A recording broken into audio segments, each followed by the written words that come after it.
नमस्कार मित्रों, स्वागत है आपका हमारे चैनल पर, जहां हम बात करते हैं आध्यात्मिक ज्ञान, देवताओं की कहानियां और सनातन धर्म के रहस्यों की। आज हम बात करने जा रहे हैं उस शब्द की जिसे ब्रह्मांड का मूल कहा गया है, जिससे सृष्टि की रचना हुई और जिसमें अंततः सब कुछ विलीन हो जाता है। वह शब्द है ओम। कहा जाता है ओम इत्येतदक्षरं इदं सर्वं, अर्थात यह संपूर्ण ब्रह्मांड ओम में समाया हुआ है। तो आइए जाने ओम की इतिहास, विज्ञान, अध्यात्म और शक्ति को गहराई से। और मित्रों, कृपया इस वीडियो को अधूरा ना छोड़ें, क्योंकि वेदों में कहा गया है कि धार्मिक कथाओं और आध्यात्मिक ज्ञान को अधूरा छोड़ना अशुभ फल देता है। तो चलिए शुरू करते हैं ओम की शक्ति और महत्व के साथ। ओम कोई साधारण ध्वनि नहीं है। यह अनादि और अनंत है। इसका न आरंभ है न अंत। वेदों में कहा गया है कि जब कुछ भी नहीं था, ना आकाश, ना पृथ्वी, ना समय, तब केवल परम चेतना थी। और जब उसी चेतना में गति उत्पन्न हुई, तो जो पहली ध्वनि निकली वही थी ओम। ऋग्वेद, यजुर्वेद, सामवेद और अथर्ववेद, सभी वेदों में ओम को परम ध्वनि कहा गया है। ऋग्वेद में कहा गया ओम इत्येतदक्षरं ब्रह्मा, अर्थात ओम ही ब्रह्मा है, वही सर्वोच्च चेतना है। उपनिषदों में और स्पष्ट कहा गया है गोम इत्येकाक्षरं ब्रह्मा, मांडूक्य उपनिषद, यानी केवल यह एक अक्षर ही समस्त ब्रह्मांड का सार है। मांडूक्य उपनिषद पूरा का पूरा ओम पर आधारित है। यह कहता है कि वो 3 भागों से बना है, उ और म, और ये तीनों भाग मिलकर त्रिमूर्ति का प्रतिनिधित्व करते हैं। अ ब्रह्मा, सृष्टि का आरंभ, उ विष्णु, पालन करने वाला, म महेश, संहार करने वाला, और जब म के बाद शांति का क्षण आता है, वह तुरीय अवस्था कहलाती है, यानी मोक्ष या परमानंद की स्थिति। भगवान श्री कृष्ण ने भी कहा ओम इत्येकाक्षरं ब्रह्मा व्याहरन् माम नुस्मरन्, भगवद गीता 8.13, अर्थात जो व्यक्ति मृत्यु के समय ओम का उच्चारण करते हुए मेरा स्मरण करता है, वह परम गति को प्राप्त होता है। महाभारत में भी बताया गया है कि सभी मंत्रों की शुरुआत ओम से होती है, क्योंकि यह दैवीय ऊर्जा का द्वार खोलता है। आधुनिक विज्ञान ने भी यह स्वीकार किया है कि पूरा ब्रह्मांड कंपन से बना है। हर चीज, चाहे वह मनुष्य हो, ग्रह हो या तारा, सभी में ऊर्जा के कंपन मौजूद है। और जब इन कंपन का सबसे मूल रूप खोजा गया, तो पाया गया कि वही कंपन ओम जैसी ध्वनि पैदा करता है। नासा ने सूर्य की आवाज को जब रिकॉर्ड किया, तो उसमें भी ओम जैसी गूंज पाई गई। इसलिए कहा जाता है Om is the sound of the universe. Patanjali Yoga Sutra में कहा गया है तस्य वाचकः प्रणवः, यानी ईश्वर का प्रतीकात्मक नाम है ओम। जब कोई साधक ध्यान में ओम का जप करता है, तो उसकी मन और चेतना धीरे धीरे एकाग्र हो जाती है। शरीर की ऊर्जा, प्राण ऊपर की ओर प्रवाहित होती है और मन शांत होने लगता है। 3 ध्वनियों का गूढ़ अर्थ अ, यू, एम, ये तीनों मिलकर जीवन के 3 स्तर दर्शाते हैं। एक जागृत अवस्था, जहां हम दुनिया को अनुभव करते हैं। 2 स्वप्न अवस्था, यू, जहां विचार और भावनाएं सक्रिय होती है। 3 सुषुप्ति अवस्था, एम, जहां केवल अंधकार और शांति है।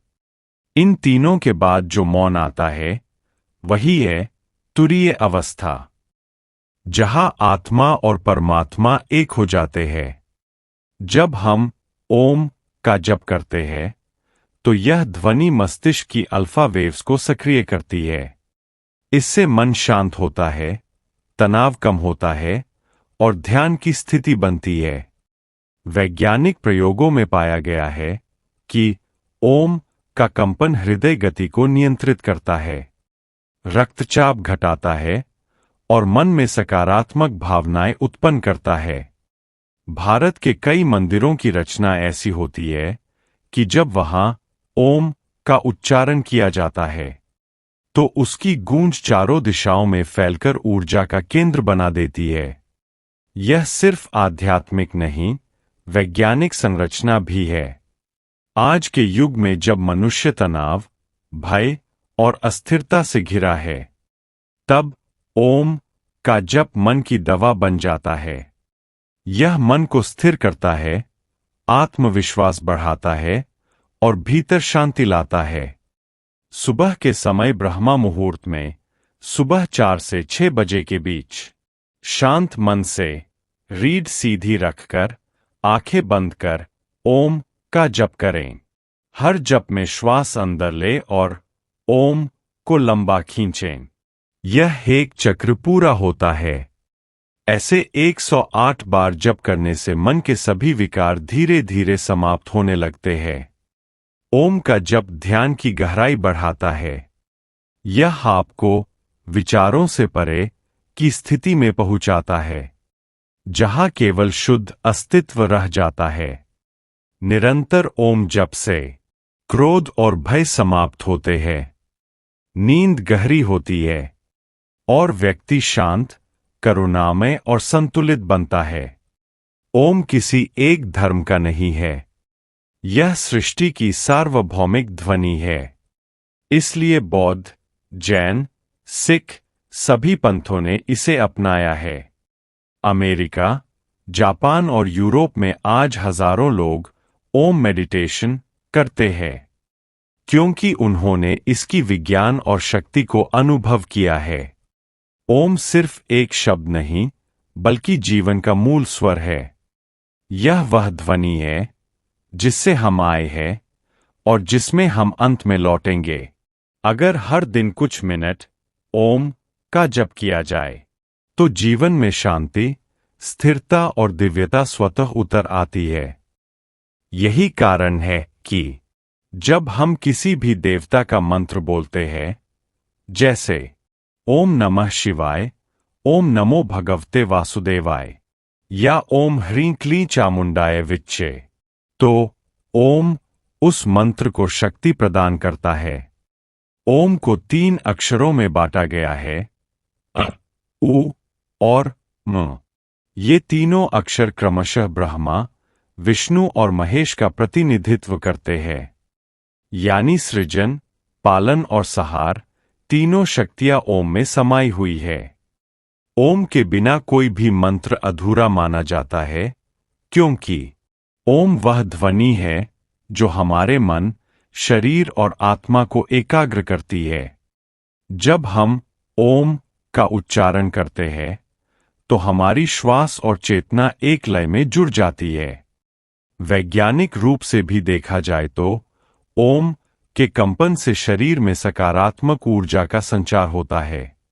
यह हमारे मस्तिष्क को शांत करता है, तनाव को दूर करता है और ध्यान, मेडिटेशन की स्थिति में पहुंचने में मदद करता है।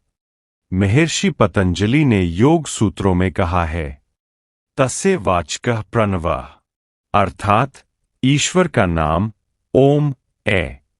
इसलिए जब भी हम किसी देवता का मंत्र बोलते हैं, तो ओम के साथ आरंभ करने से वह मंत्र सीधा ब्रह्मा से जुड़ जाता है। ओम को बोलना केवल उच्चारण नहीं है, यह एक अनुभूति है, एक दिव्य कंपन है, जो आत्मा को परमात्मा से जोड़ने का माध्यम बनता है। इसलिए हर मंत्र के आगे ओम लगाने का अर्थ है उस मंत्र को दिव्यता, पवित्रता और पूर्णता देना। जैसे ओम नमः शिवाय, शिव की शक्ति का आह्वान।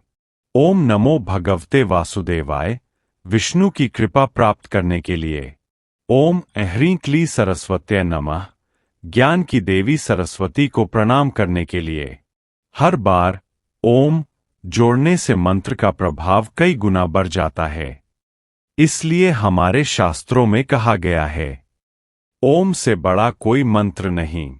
तो दोस्तों, यही कारण है कि हर मंत्र के आरंभ में ओम लगाया जाता है, क्योंकि ओम स्वयं ब्रह्मा है और ब्रह्मा से जुड़ा हर शब्द, हर भावना हमारे जीवन में शांति, शक्ति और सकारात्मक ऊर्जा लाता है। अगर आपको यह ज्ञानपूर्ण वीडियो पसंद आए तो कृपया लाइक करें, शेयर करें और चैनल को सब्सक्राइब करना